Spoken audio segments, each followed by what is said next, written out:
তারা হাসত ওর উপরে, বলে, এই পোলা তো হুদাই বোকা। এমনকি রাজারেও হাসি থামাইতে পারছিল না, কারণ রোজ রোজ সোনা না নিয়ে রূপার কয়েনটাই নিত ওই পোলা। মন্ত্রীর পোলা আছিল সে, সবার ধারণা আছিল ওর মাথায় কিছু নাই। রাজাও পরীক্ষা নিচ্ছে, একটা সোনার কয়েন, একটা রূপার কয়েন ধইরা রাখছে, আর ওই পোলা বারবার রূপার কয়েনটাই নিচ্ছে। সবার মুখে হাসি, কিন্তু একদিন বাবাই জিগাইল, তুই রূপার কয়েনই কেন নিস রে? পোলাটা হাসল, কইল, একবার যদি সোনার কয়েন নেই খেলাটা খতম।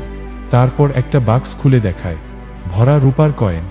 সব কয়টা রাজা দিছে।